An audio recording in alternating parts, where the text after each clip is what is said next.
कौआ, हिरन और लोमड़ी की झूठी दोस्ती। भागन जंगल की सच्ची दोस्ती। एक घना जंगल था जहां तरह तरह के जीव जंतु रहते थे। इसी जंगल में एक कौआ, एक हिरन और एक लोमड़ी भी रहते थे।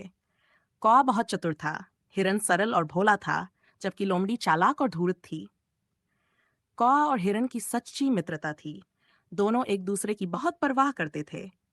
कौआ ऊंचे पेड़ पर बैठकर पूरे जंगल का दृश्य देख सकता था, और जब भी कोई खतरा देखता तुरंत हिरन को सावधान कर देता। हिरन भी अपने दोस्त कौए की बातों पर पूरा विश्वास करता था। दोनों हमेशा एक दूसरे की मदद के लिए तैयार रहते थे। भागजू, लोमड़ी की मीठी मीठी बातें। इसी जंगल में एक लोमड़ी रहती थी जो अपने स्वार्थ के लिए किसी को भी धोखा दे सकती थी।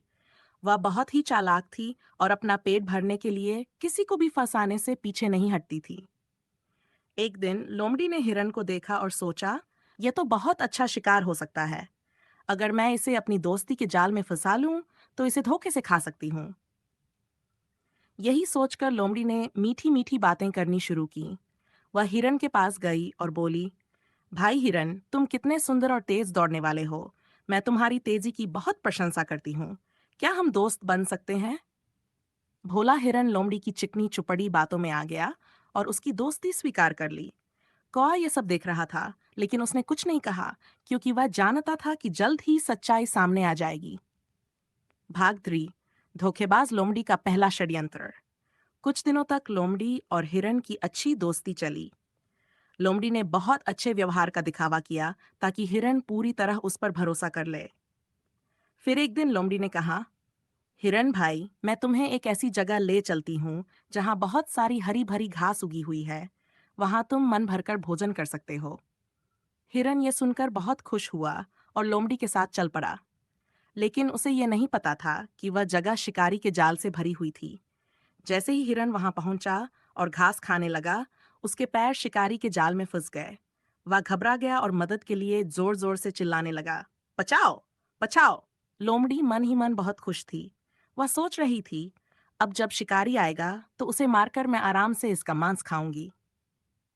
भाग 4। जब कौए ने हिरन की चीखें सुनी, तो वह तुरंत वहां पहुंच गया। उसने देखा कि उसका मित्र जाल में फंसा हुआ था और लोमड़ी पास ही बैठी मुस्कुरा रही थी।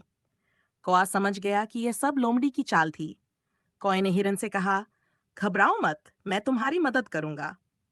कौए ने जल्दी से एक योजना बनाई। उसने हिरन से कहा, जब शिकारी आएगा तो तुम मरे होने का नाटक करना। जब वह तुम्हें जाल से बाहर निकालेगा और लापरवाह होगा, तो तुम्हें पूरी ताकत से भागना होगा। हिरन ने कौए की बात मान ली और मरने का नाटक करने लगा। कुछ देर बाद शिकारी आया और देखा कि हिरन बिना हिले डुले पड़ा हुआ है। उसने सोचा कि हिरन मर चुका है। उसने जाल खोल दिया और हिरन को बाहर निकाला। जैसे ही शिकारी जाल को समेटने में व्यस्त हुआ, हिरन ने छत से छलांग लगाई और तेजी से जंगल में भाग गया। भाग 5। लोमड़ी का असली चेहरा। जब लोमड़ी ने यह देखा, तो वह बहुत गुस्से में आ गई। उसका सारा षड्यंत्र नाकाम हो गया था। वह शिकारी के पास गई और बोली, यह सब उस चालाक कौए की वजह से हुआ। वह हमेशा दूसरों की मदद करता रहता है। शिकारी को भी गुस्सा आ गया और उसने लोमड़ी को पकड़ने की कोशिश की, लेकिन लोमड़ी भाग निकली। भाग 6। सीख और निष्कर्ष। हिरन अपनी मूर्खता को समझ गया। उसने कौए से माफी मांगी और कहा, तुमने मुझे सही समय पर बचा लिया, नहीं तो मैं लोमड़ी की झूठी दोस्ती का शिकार हो जाता।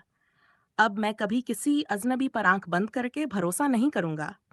कौए ने मुस्कुराकर कहा, सच्चे दोस्त वही होते हैं जो मुश्किल समय में साथ दें, न कि धोखा दें।